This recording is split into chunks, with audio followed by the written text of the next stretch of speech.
Mic खुला है, आवाज नहीं आ रही क्या? नहीं रहने दीजिए तो। हेलो। हमारे प्रदेश सरकार में जो मंत्री परिषद के साथी हैं, आपके जिले के विधायक आदरणीय बलदेव औलख जी, हमारे बहुत ही युवा विधायक, सफल विधायक श्री आकाश सक्सेना जी, हमारी सम्मानीय विधायक राजबाला जी, और हमारे जिले के जो बात और जनसभा के बाद पद यात्रा, एकता यात्रा निकाली जाती है। पद यात्रा का एकता यात्रा, और उस एकता यात्रा की शुरुआत करने के बाद फिर हम लोगों ने पार्टी कार्यालय में बैठक किया, अपने सभी कार्यकर्ताओं से मिलना हुआ कि संगठन सर्वोपरि है और इसके कार्यालय में जाके कार्यकर्ताओं से मिलना और जो संगठनात्मक चर्चा है उसको भी पूरा करने का काम किया गया। उसके बाद यहाँ विभागीय अधिकारी और जिले के अधिकारियों के साथ एक समीक्षा बैठक हुई और समीक्षा बैठक में स्पष्ट निर्देश दिया गया है कि हमारे जनप्रतिनिधि अगर कुछ भी बताते हैं तो वह माननीय मुख्यमंत्री जी के द्वारा बताया जा रहा है, ऐसा मान करके समस्याओं का सर्वोच्च प्राथमिकता पे समाधान करें। और अगर हमारा कोई बूथ से लेकर के कोई जिले तक के कार्यकर्ता कुछ बताते हैं वो डिप्टी सीएम स्वयं बता रहे हैं, ऐसा मान करके उन समस्याओं को सुने और समाधान करें। तहसील, ब्लॉक और थाना, इन तीनों स्तरों पर व्यापक सुधार करें। हमारी प्राथमिकता विकसित भारत, विकसित उत्तर प्रदेश और विकसित रामपुर है, और विकसित रामपुर की दिशा में 2017 से 2025 के बीच में हम लोग बहुत आगे निकले हैं और आने वाले समय में और भी हम विकास की एक नवीन संरचना जनपद में भी देखेंगे, प्रदेश में भी देखेंगे, देश में भी देखेंगे। आप सब बिहार का जो अभी विधानसभा चुनाव हुआ है उसमें माननीय प्रधानमंत्री श्री नरेंद्र मोदी जी के नेतृत्व में, उनके मार्गदर्शन में, श्री नीतीश कुमार जी की अगुवाई में हम लोगों ने एनडीए की एक ऐतिहासिक विजय वहां पर पाई है और बिहार की जनता का हृदय से आभार प्रकट करते हैं। और यहाँ रामपुर की धरती से कह सकते हैं कि जो बिहार में विजय हुई है, जंगल राज वापस नहीं आने पाए इसके लिए हुई है, और जो पश्चिम बंगाल में जंगल राज है उसको खत्म करेंगे और 2026 में पश्चिम बंगाल में भी सरकार बनाएंगे और 2027 में यूपी में 2017 दोहराएंगे, अर्थात 324 सीटें जीतेंगे और समाजवादी पार्टी का सुपड़ा साफ करेंगे।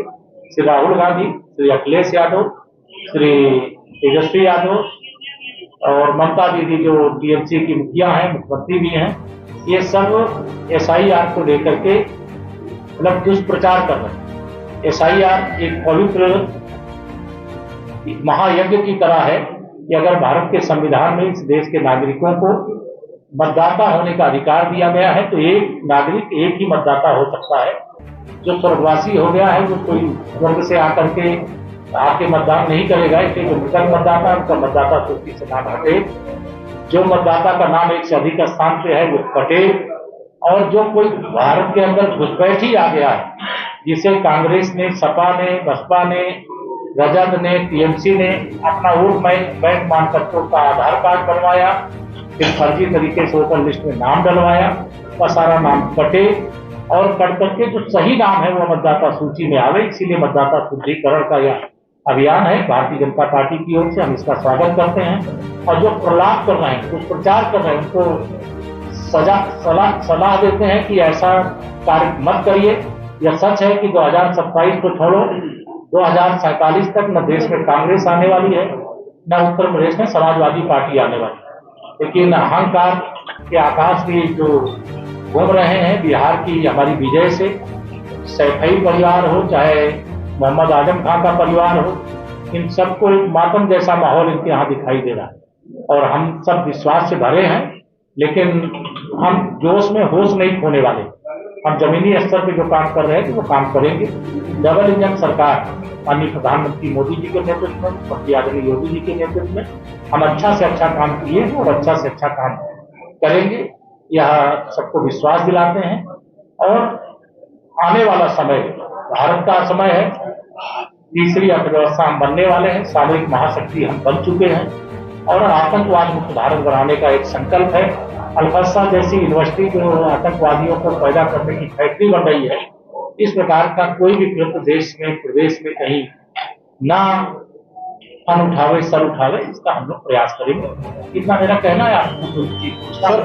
सर मौलाना अरशद मदनी ने कहा है कि दुनिया का मुसलमान जैसे ममदानी है वो न्यूयॉर्क का मेयर बन सकता है, लेकिन आप हिंदुस्तान के अंदर वाइस चांसलर तक नहीं बन सकते। अगर बनोगे तो आपका हाल वही होगा जो आजम खां का हुआ है।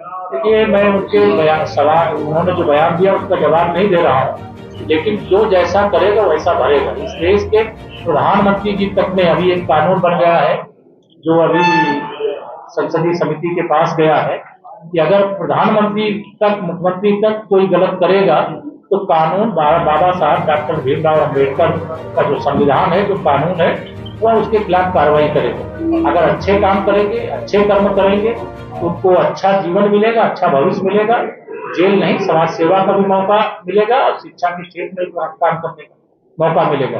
लेकिन अगर कोई फर्जी डिग्री, फर्जी पैन कार्ड बनवा करके फर्जी तरीके से उनकी जमीन कब्जा करने का अपराध करेगा तो उसके खिलाफ भी कानून अपना काम करता है, जिसकी सजा मोहम्मद आजम खान एंड कंपनी भी करते हैं। मोदी सरकार समाजवादी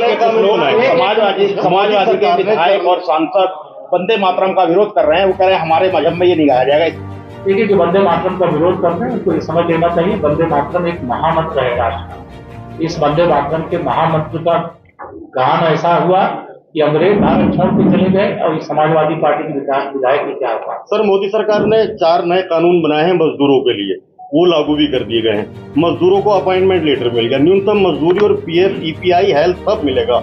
इस पर क्या कहना चाहते हैं सर? नहीं, निश्चित तौर से माननीय प्रधानमंत्री जी को इसके लिए उत्तर प्रदेश की ओर से धन्यवाद देते हैं और 40 करोड़ जो हमारे श्रमिक भाई बहन हैं उनको बधाई देते हैं। उनको हर प्रकार से सुरक्षा उपलब्ध कराने का काम ये डबल इंजन सरकार करेगी। हर व्यक्ति खुशहाल हो, अमीर आदमी गरीब हो, किसान धनवान हो, व्यापारी अपना और व्यापार बढ़ावे, उद्योगपति और उद्योग लगावे, भारत विश्व की आर्थिक महाशक्ति बने, सामरिक महाशक्ति बने, हर क्षेत्र में भारत आगे बढ़े और विश्वगुरु बने। ये हमारी डबल इंजन सरकार की कोशिश है और इसमें हम सफलतापूर्वक आगे बढ़ रहे हैं। विघ्न संतोषी राहुल गांधी और अखिलेश यादव और तेजस्वी यादव जैसे लोगों को जरूर भारत की प्रगति और उत्तर प्रदेश की प्रगति चाहिए। सर, यूपी सरकार घुसपैठियों की पहचान कैसे करेगी? विपक्ष बहुत ज्यादा विरोध कर रहा है, ऐसा ही आपको लेकर विपक्ष बहुत ज्यादा विरोध कर रहा है और अखिलेश यादव जी कह रहे हैं टाइम भी बढ़ेगा। क्या अखिलेश यादव ने कहा है एसआईआर का 3 महीने का टाइम और बढ़ाया जाए? देखिए, जो काम में चुनाव आयोग के सामने कहनी चाहिए चुनाव आयोग के सामने कहें, लेकिन मैं जानता हूं ये बूथ लूट करके प्रदेश लूट चुके हैं। इन लोगों ने राजनीति का अपराधीकरण किया है, परिवारवाद को बढ़ावा दिया है, मुस्लिम तुष्टीकरण की राजनीति की जड़ें गहरी करने का अपराध किया था। जब समाज जाग गया तो ये सत्ता से बाहर हो गए। और एसआईआर एक पवित्र, मैंने कहा, लोकतंत्र का महायज्ञ है और उस महायज्ञ में सहभागिता करें। गुंडे अपराधी अगर उनके पास हैं तो उनको एसआईआर अच्छा नहीं लगेगा, अगर उनके पास कार्यकर्ता होंगे तो वो एसआईआर का हिस्सा बनेंगे और एक जिम्मेदार राजनीतिक दल की तरह काम करेंगे। सर, किरणमय नंदा ने एक बयान दिया है। सर, किरणमय नंदा ने चुनाव आ रहा है अगले। किरणमय नंदा ने एक बयान दिया है सर बाबरी मस्जिद को लेकर। उन्होंने कहा है कि बीजेपी ने बाबरी मस्जिद को तोड़ने के बाद में भारत का गौरव नष्ट किया है।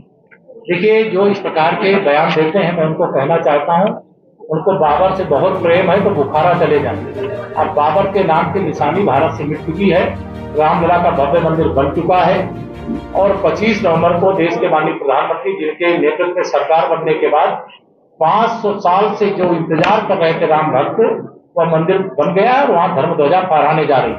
अब बाबर के नाम की अगर कोई बात करेगा तो इसका मतलब तो भारत विरोधी है। सर, जिला पंचायत के अभी चुनाव आ रहे हैं तो उसमें कैसा रहेगा? नहीं, जिला पंचायत के चुनाव जैसे होते सिंबल या बिना सिंबल, जैसे चुनाव होते वैसे होंगे और जैसे जब चुनाव आएगा उस समय आपको पता चल जाएगा। धन्यवाद। हाँ।